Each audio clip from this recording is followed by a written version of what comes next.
August 28, 2024, the day the rules changed in Venezuela. Let me tell you about the moment I realized we were watching something far bigger than another Latin American political crisis. It wasn't the headlines about opposition leader Edmundo González fleeing to Spain, or even the Venezuelan Supreme Court's decision to uphold Nicolás Maduro's contested election victory. No, it was the quiet, almost imperceptible shift in language coming out of Washington, Bogotá, and Brussels, phrases like coordinated response, all options on the table, and restoration of democratic order that made me sit up and take notice. I've spent the last 3 decades studying the intersection of geopolitics and regime survival in the Western Hemisphere, and I can tell you when the US and its allies start using that kind of language about Venezuela, it's not just about democracy. It's about something far more dangerous, a calculated challenge to the existing order in Latin America, one that could reshape the balance of power in the Americas for decades. And if you think this is just another round of sanctions or diplomatic posturing, you're missing the bigger picture. Here's what they want you to: that this is a straightforward story of a dictator stealing an election, the brave opposition standing up to tyranny, and the international community finally doing the right thing by supporting democracy. The official narrative goes something like: Maduro, facing certain defeat in July's presidential election, rigged the vote, jailed opponents, and now faces a unified front of democracies demanding he step down. The US has reimposed oil sanctions, the EU has refused to recognize the results, and even traditionally neutral countries like Brazil and Colombia are calling for new elections. The Organization of American States has condemned the fraud, and the UN is under pressure to take action. It all sounds like a textbook case of democratic solidarity until you dig beneath the surface. But there's a problem with this narrative. It doesn't hold up to scrutiny. Let's start with the election itself. The opposition claims González won by a landslide, citing exit polls and leaked tallies from voting machines. The government insists Maduro won by a narrow margin, releasing official results that show him ahead by 51% to 44%. The Carter Center, which observed the election, called it not transparent but stopped short of declaring it fraudulent. The opposition's own data, when analyzed by independent statisticians, shows irregularities, yes, but not enough to account for a 20-point swing. And here's the opposition's own internal polling before the vote showed González leading by only 5 to 7 points, not the 30-point margin they now claim. So where did this sudden, overwhelming victory come from? Then there's the timing. Why now? Maduro has been in power for over a decade, surviving sanctions, hyperinflation, and mass protests. Why would the US and its allies suddenly decide this is the moment to push for regime change? The answer, as always, lies in resources and geopolitics. Venezuela sits on the largest proven oil reserves in the world, larger even than Saudi Arabia's. It also has vast deposits of gold, coltan, and rare earth minerals critical for everything from smartphones to missile guidance systems. For years, China and Russia have been quietly deepening their ties with Caracas, providing loans, military equipment, and diplomatic cover in exchange for access to these resources. The US, meanwhile, has been trying to strangle the Venezuelan economy with sanctions, hoping to force Maduro out. But here's the: sanctions don't work. They never have. All they do is push the targeted regime into the arms of other great powers, in this case, Beijing and Moscow. And that's where the real story begins. What's really happening in Venezuela is not just about democracy. It's about the unraveling of American hegemony in Latin America and the rise of a new multipolar order. For the first time since the Monroe Doctrine, the US is facing a coordinated challenge to its dominance in its own backyard. And if you think this is just about Venezuela, you're not paying attention. Let me walk you through what's really going on and why it matters for the future of global power. The hidden motivations behind the push for regime change. The official story is that the US and its allies are acting out of principle, standing up for democracy against a brutal dictator. But if that were true, why has the US supported dictatorships in Saudi Arabia, Egypt, and Pakistan for decades? Why did it back coups in Chile, Guatemala, and Honduras when those countries elected leaders Washington didn't like? The answer is geopolitics trumps democracy every time. Venezuela is no different. The real reasons for the sudden push against Maduro are oil, China, and the broader struggle for influence in Latin America. First, oil. The US has been trying to regain control of Venezuelan oil since the days of Hugo Chavez. When Chavez nationalized the oil industry in the early 2000s, he kicked out American companies like ExxonMobil and Chevron and redirected oil revenues to social programs.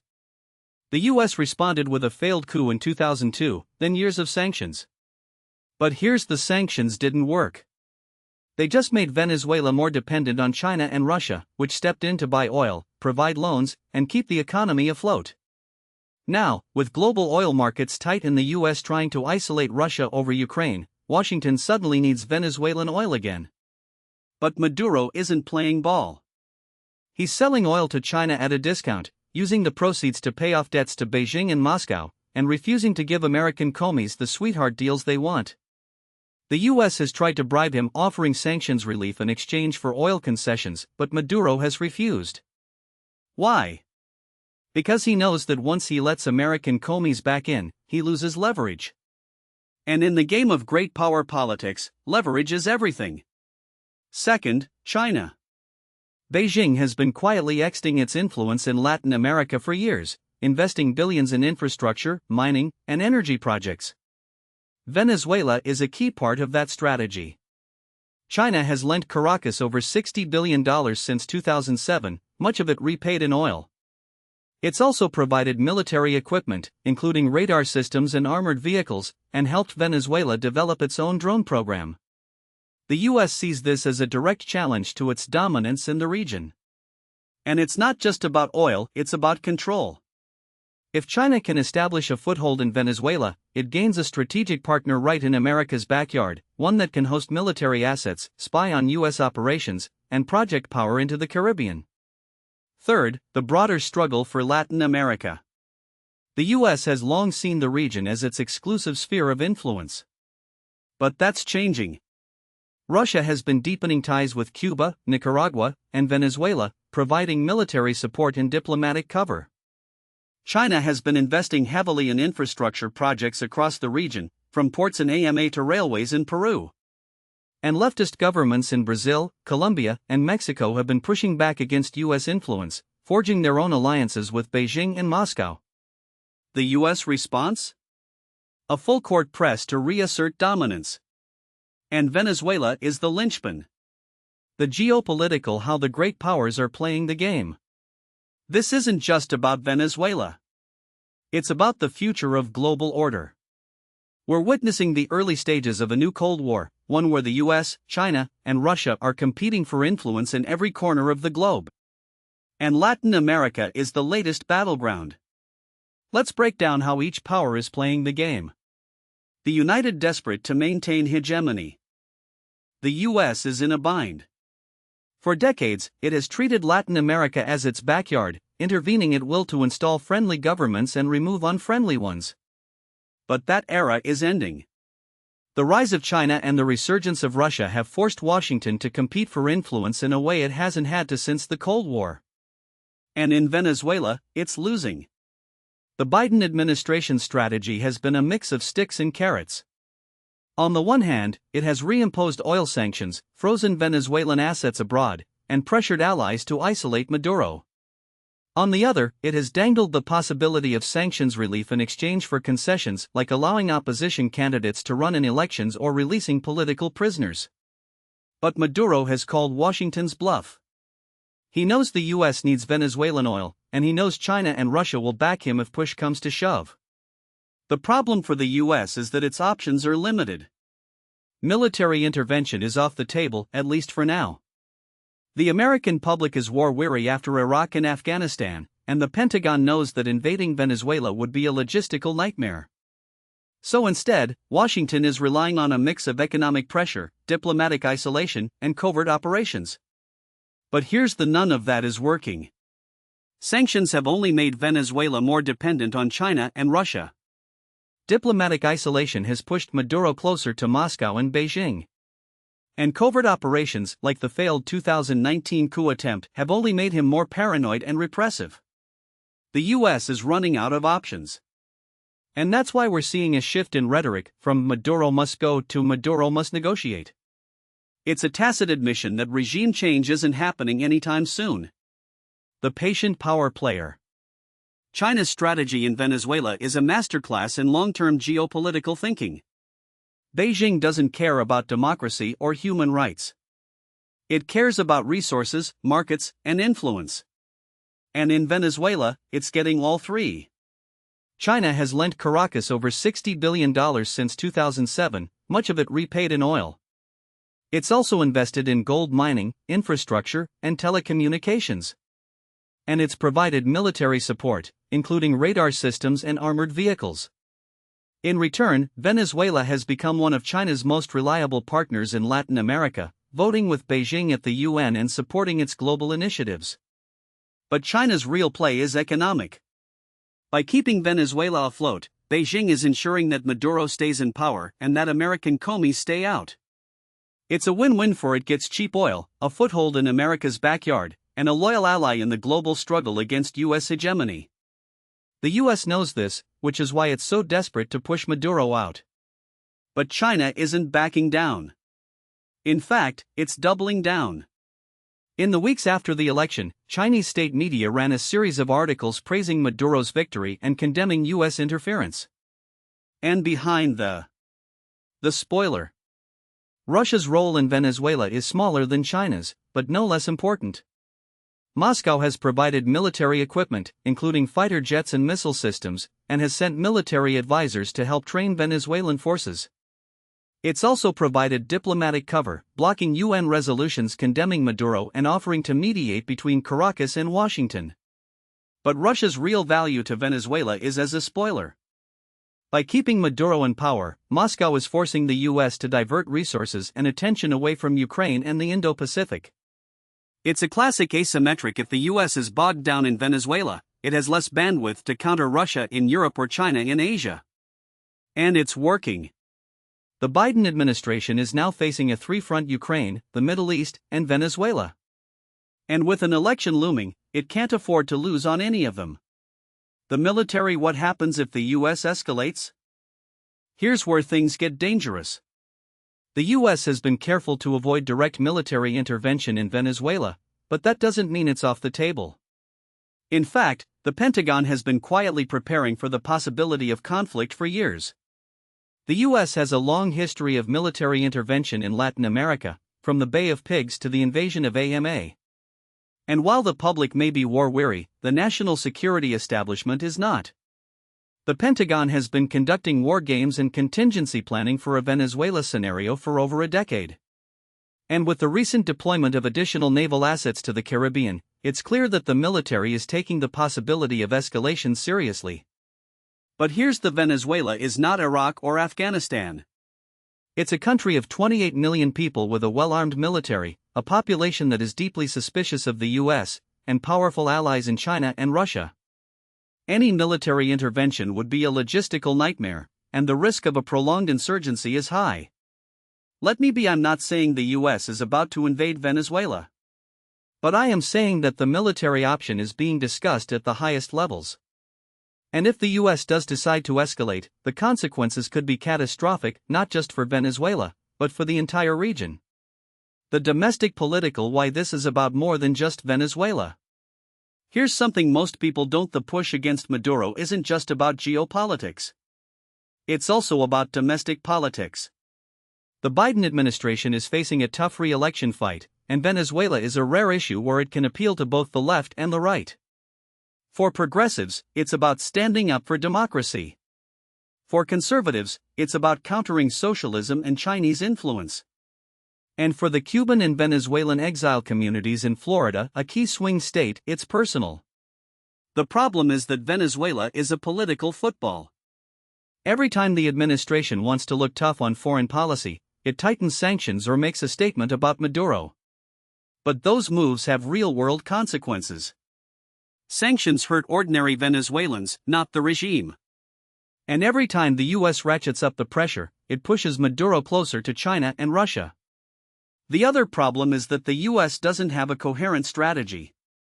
It's trying to do three things: it contain China, promote democracy, and secure oil supplies. And those goals are often in conflict.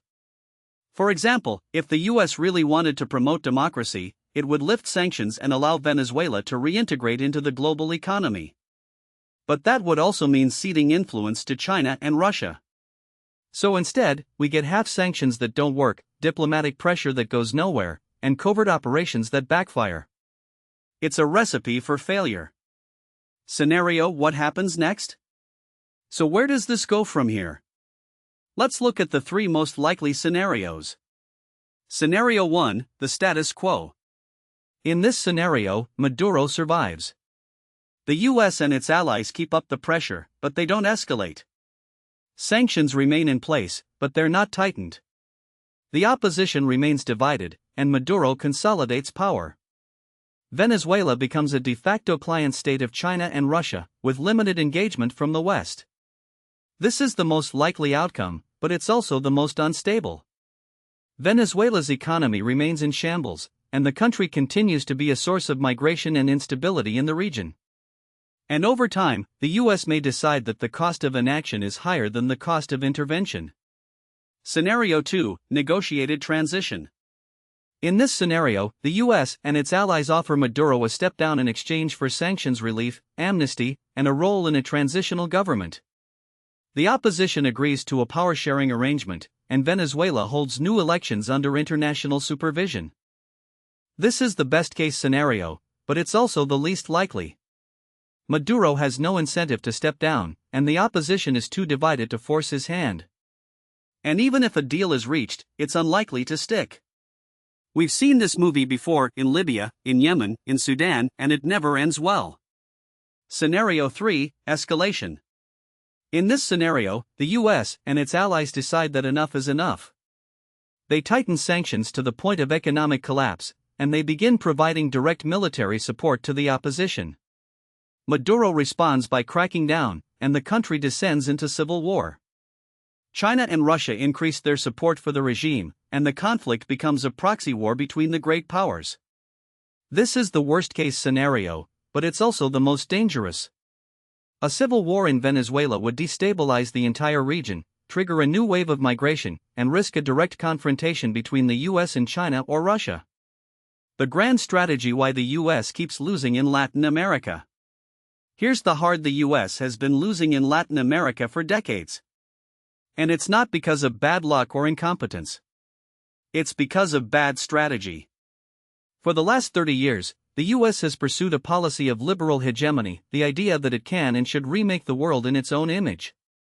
It's a policy that has failed everywhere it's been tried, from Iraq to Afghanistan to Libya. And yet, Washington keeps doubling down. The problem is that liberal hegemony is based on a flaw that all countries want to be like the US. They don't. Many countries, especially in the global South, resent American interference and want to chart their own course. And when the US tries to force them to conform, it only strengthens the hand of its adversaries. Venezuela is a perfect example. The US has spent the last 20 years trying to overthrow Maduro, and what has it accomplished? Maduro is still in power, Venezuela is more dependent on China and Russia than ever, and the US has lost influence in the region. It's time for a new approach. What should the US do instead? Here's what I would do if I were advising the White. 1. End the sanctions. Sanctions don't work. They never have. All they do is hurt ordinary people and push the targeted regime into the arms of other great powers. If the US wants to promote democracy in Venezuela, it should lift sanctions and allow the country to reintegrate into the global economy. 2. Engage with Maduro. I know this is controversial, but hear me out. Maduro is not going anywhere. The US can either continue to isolate him and push him closer to China and Russia, or it can engage with him and try to shape his behavior. The latter is the smarter play. 3. Focus on diplomacy, not regime change. The US should work with regional partners like Brazil, Colombia, and Mexico to broker a negotiated transition. It won't be easy, but it's the only way to avoid a civil war. 4. Compete with China. Now, what most people don't realize is that this isn't just about Venezuela, it's about the future of US power in the Western Hemisphere. And if Washington keeps sleepwalking into the same old traps, it's going to lose far more than just influence in Caracas. It's going to lose the entire region. Let me explain why this matters in military terms. For decades, the US has treated Latin America as its backyard, a place where it could intervene at will without serious pushback. That era is over. The rise of China as a regional power broker, Russia's growing military footprint, and the resurgence of leftist governments from Mexico to Argentina have fundamentally altered the strategic landscape. And yet, the Pentagon's playbook hasn't changed. It still operates under the assumption that the US can project power unilaterally, that sanctions will force compliance, and that military pressure will always work in its favor. That's not just outdated, it's dangerous. Take the case of Russia. In 2022, as the war in Ukraine raged, Moscow quietly deepened its military ties with Venezuela. That March, Russian Foreign Minister Sergei Lavrov visited Caracas and signed a series of defense agreements, including the deployment of Russian military advisors and the potential sale of advanced air defense systems. Then, in June, two Russian Tu-160 strategic bombers, nuclear-capable aircraft, landed in Venezuela for a training mission. This wasn't just posturing. It was a direct challenge to U.S. dominance in the Caribbean, a region Washington has considered its exclusive sphere of influence since the Monroe Doctrine. Here's the uncomfortable: Russia isn't in Venezuela because it loves Maduro. It's there because it sees an opportunity to bleed the U.S. in its own neighborhood. Every dollar Washington spends countering Russian influence in Latin America is a dollar it can't spend in Eastern Europe or the Indo-Pacific. Every crisis in Caracas that forces the U.S. to divert military assets is a win for Moscow. And make no mistake, the Russians are playing the long game. They've been doing this since the Cold War, remember the Cuban Missile Crisis, and they've gotten better at it. Then there's China. Beijing's strategy in Venezuela is even more insidious because it's not just military, it's economic. Since 2007, China has loaned Venezuela over $60 billion, most of it secured by oil. When Maduro defaulted on those loans in 2017, China didn't cut its losses. Instead, it doubled down, restructuring the debt and demanding even more control over Venezuela's oil infrastructure. Today, Chinese state-owned companies like CNPC and Sinopec dominate Venezuela's energy sector, while Beijing has quietly built a network of ports, telecommunications hubs, and even a satellite tracking station in the country. This isn't just about oil. It's about creating a permanent Chinese presence in the Western Hemisphere, one that could one day host military assets. Now, you might be so what? The US still has bases in Colombia and AMA. It still controls the AMA Canal. It's still the dominant military power in the region. And you'd be right for now. But here's the thing about military: it's only as strong as the alliances that support it. And right now, those alliances are crumbling. Look at Colombia. For 20 years, it was Washington's closest ally in South America, a bulwark against leftist insurgencies and drug cartels. But in 2022, Colombians elected Gustavo Petro, a former guerrilla who has called for a new era in relations with the U.S. Petro has already suspended extraditions of drug traffickers to the U.S., reopened diplomatic ties with Venezuela, and pushed for a regional security framework that excludes Washington. Meanwhile, in Mexico, President Andrés Manuel López Obrador has refused to condemn Russia's invasion of Ukraine and has welcomed Chinese investment in his country's infrastructure. Even in Brazil, where Jair Bolsonaro was a reliable U.S. partner, the return of Lula da Silva has brought a renewed focus on BRICS and a more independent foreign policy. This is the new: the U.S. can no longer count on automatic support from its neighbors. And if it keeps pushing a hardline agenda, sanctions, regime change, military posturing, it's only going to accelerate the shift away from Washington. So what does this mean for U.S. military strategy? It means the Pentagon needs to stop thinking about Latin America as a secondary theater and start treating it like the front line it is. That doesn't mean more troops or more bases, it means smarter diplomacy, more economic engagement, and a willingness to compete with China and Russia on their own terms. For example, instead of sanctioning Venezuela's oil industry, the U.S. should be offering alternatives. Right now, China is the only buyer for much of Venezuela's crude. What if the U.S. worked with India or Europe to create a new market for Venezuelan oil, one that didn't come with Beijing strings attached? That would weaken China's leverage and give Washington a seat at the table. Or take the issue of migration. The U.S. has spent billions trying to stop migrants at the border, but it's done almost nothing to address the root causes of the crisis. What if, instead of cutting aid to Central America, the U.S. invested in regional stability, working with Mexico and Colombia to create jobs and reduce violence? That would do more to secure the border than any wall. And then there's the military piece. The U.S. needs to stop treating Latin America as a place to project power and start treating it as a partner. That means more joint exercises, more technology transfers, and more respect for sovereignty. It means working with Brazil on cybersecurity, with Colombia on counter-narcotics, and with Mexico on border security, not dictating terms from Washington. The bottom line is the U.S. is losing in Latin America because it's still fighting the last war. It's still operating under the assumption that it can impose its will on the region without consequences. But the world has changed. China and Russia are here to stay, and they're playing a smarter game. If the US wants to compete, it needs to adapt or risk waking up one day to find that its backyard is no longer its own.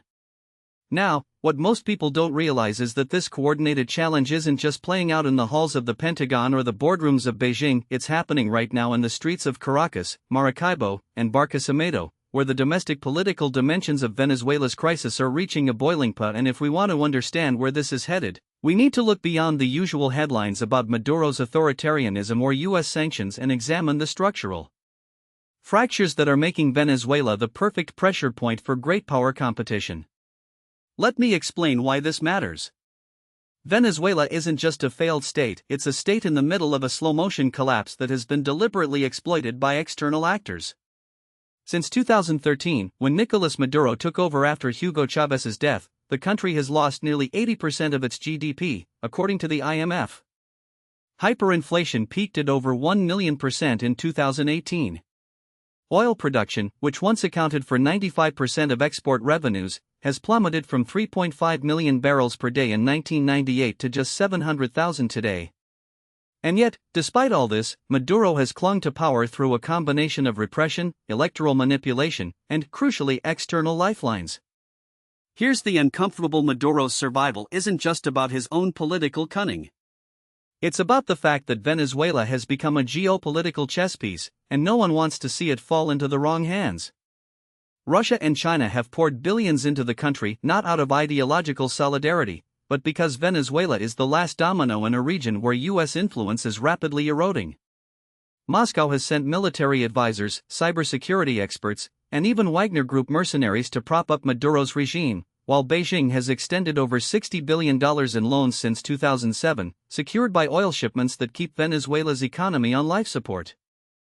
But the real story isn't just about foreign intervention, it's about the fractures within Venezuela's political class that are making the country ungovernable. The opposition, once united under Juan Guaido's 2019 challenge to Maduro's legitimacy, has splintered into at least three competing factions. The most visible is the hardline anti-Chavista bloc, led by figures like Maria Corina Machado, who won the opposition's primary in 2023 with over 90% of the vote but was immediately banned from running by Maduro's regime. Then there's the more pragmatic wing, represented by Enrique Capriles, who has signaled a willingness to negotiate with the government in exchange for electoral guarantees. And finally, there's the radical left, which still commands significant support among the poorest Venezuelans, particularly in the barrios of Caracas, where Chávez's legacy remains a potent force. The problem is that none of these factions can govern alone. The opposition is too divided to mount a credible challenge, the government is too weak to deliver real reforms, and the military, which has been the real power behind the throne since Chávez's days, is itself fractured between pro-Maduro hardliners and a growing number of officers who are quietly exploring exit strategies. This is the paradox of Venezuela, a country that is simultaneously too important to fail and too broken to fix. So what happens next? The most likely scenario is what I call the managed instability model, a situation where Maduro remains in power but is forced to make just enough concessions to keep the international community from imposing harsher sanctions or, worse, intervening militarily. We saw a glimpse of this in 2023, when the US and Venezuela reached a temporary deal to ease oil sanctions in exchange for electoral guarantees. The agreement collapsed within months, but the pattern is Maduro will dangle the possibility of reform to extract concessions, while the opposition will oscillate between confrontation and negotiation, never quite strong enough to force his hand. But here's where it gets interesting. The real wildcard isn't Maduro, it's the Venezuelan people. The country has seen massive protests before, most notably in 2014, 2017, and 2019, but each time the government has managed to crush dissent through a combination of repression and co-optation. This time, though, the calculus is different. The economy is in even worse shape, the opposition is more organized, and the international community is running out of patience. If Maduro miscalculates, if he cracks down too hard, or if he allows the election to be so blatantly rigged that even his allies can't defend it, we could see a repeat of the 2019 crisis, but with one crucial this time: the US and its allies might not be willing to back down. Let me be, I'm not predicting a US military intervention. That ship sailed a long time ago. But what we could see is a much more aggressive use of economic and diplomatic tools to force Maduro's hand. The Biden administration has already signaled that it's willing to reimpose sanctions if the July 2024 elections aren't free and fair. The EU has said the same. And if Maduro tries to steal the election outright, we could see a coordinated push to recognize an alternative government, one that would have the backing of the US, Europe, and key Latin American allies like Colombia and Brazil. The problem is that this strategy is a double-edged sword. On the one hand, it could force Maduro to make real concessions, like allowing opposition candidates to run or releasing political prisoners. On the other hand, it could push him even closer to Russia and China, who have already shown they're willing to prop up his regime no matter what. And if Maduro feels cornered, he might lash out in unpredictable ways, like expelling US diplomats, or even attempting to seize control of Guyana's oil-rich Essequibo region, which Venezuela has long claimed as its own. This is the tightrope that Venezuela's political class is walking. The opposition knows that if it pushes too hard, it risks triggering a violent crackdown. The government knows that if it doesn't make some concessions, it risks losing what little international legitimacy it has left. And the military knows that if it doesn't pick a side soon, it could find itself on the wrong end of a power struggle it can't control. So where does this leave us? In the short term, I expect to see more of the slow-motion crisis where Maduro survives by playing off his enemies against each other, while the opposition struggles to present a united front. But in the long term, the real question is whether Venezuela can avoid becoming a permanent proxy battleground for great power competition. Because if it doesn't, the country's collapse won't just be a tragedy for its people, it will be a strategic disaster for the entire Western Hemisphere. And that, more than anything, is why the US needs to rethink its approach. Because right now, the only thing worse than Maduro's survival is the Venezuela that becomes a Russian military outpost, a Chinese economic colony, or worst of all, a failed state that drags the entire region down with it. The time for half measures is over. The question is whether Washington is willing to play the long game, or if it's going to keep treating Latin America as an afterthought until it's too late. Now, what most people don't realize is that Washington's current approach to Venezuela isn't just ineffective, it's actively counterproductive. The Biden administration has oscillated between half-hearted sanctions relief and performative condemnations, as if the problem were one of messaging rather than strategy. Take the March 2024 decision to reimpose oil sanctions after Maduro's government barred opposition candidate Maria Corina Machado from running. On paper, it looks like a principled stand. In reality, it was a self-inflicted wound. The sanctions were always leaky. China and India never stopped buying Venezuelan crude, they just routed it through intermediaries, and the US ended up ceding leverage to Beijing without meaningfully altering Maduro's calculus. Meanwhile, the European Union, which had been quietly exploring diplomatic off-ramps, was left scrambling when the US abruptly changed course. This isn't strategy, it's policy whiplash. Let me explain why this matters. Venezuela isn't just another crisis on the State Department's docket, it's a test case for whether the US can still shape outcomes in its own hemisphere. The last time Washington had a coherent Latin America policy was during the Cold War, when it backed coups in Chile, Guatemala, and Brazil with the explicit goal of preventing communist influence. Those interventions were morally indefensible, but they were at least strategically coherent. Today, we're pushing Venezuela toward Russia and China not through overt aggression, but through neglect and inconsistency. And the irony is that Maduro, for all his brutality, is a rational actor.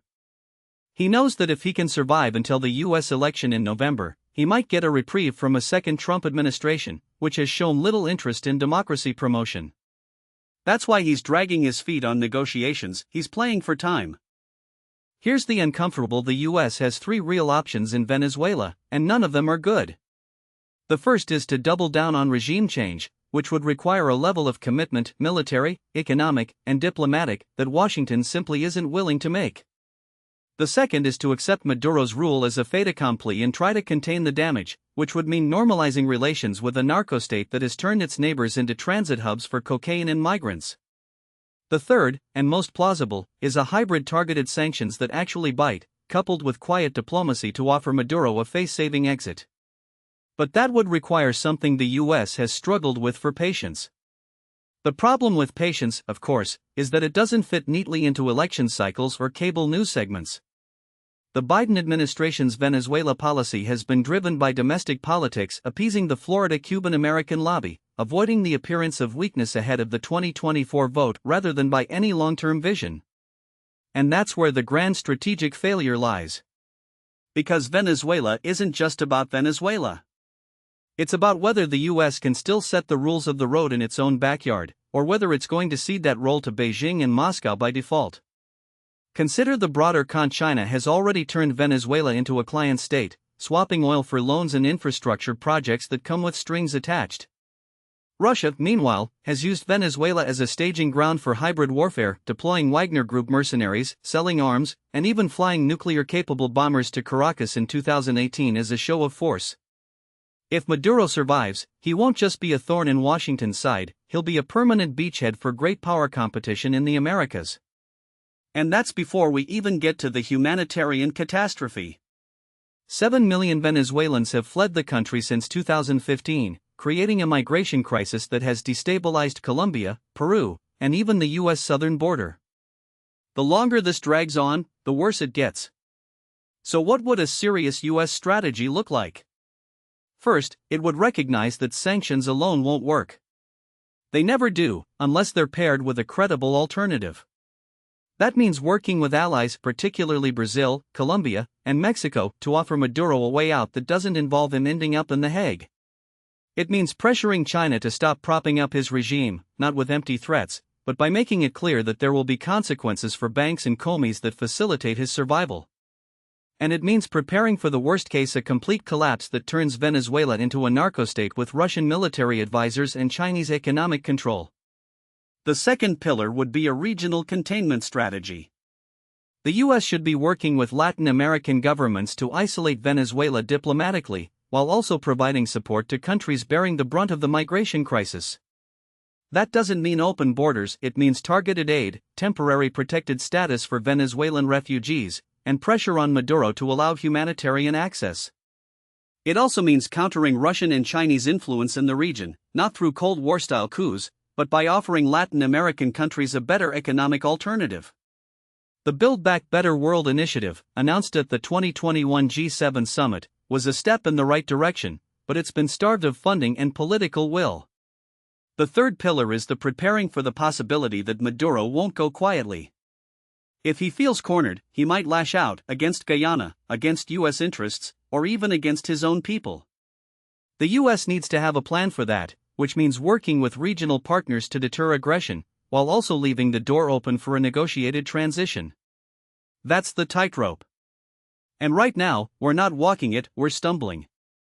Here's the thing about Grand: it's not about having all the answers. It's about having a framework for making hard choices. The US has spent the last 2 decades reacting to crises in the Middle East and Europe, while Latin America has drifted into the background. But Venezuela is a wake-up call. If we don't get this right, we won't just lose a country, we'll lose a hemisphere. And that's a price we can't afford to pay. I'll leave you with this. In 1999, Hugo Chavez came to power promising to break Venezuela's dependence on the US. 2 decades later, his successor has done just that, but not in the way Chavez imagined. Instead of liberation, Venezuela has traded one form of dependency from Washington to Beijing, from the IMF to the Kremlin. The tragedy is that the Venezuelan people are the ones paying the price. The question is whether anyone in Washington is paying attention. Because in geopolitics, as in life, the worst mistakes aren't the ones you make, they're the ones you refuse to correct.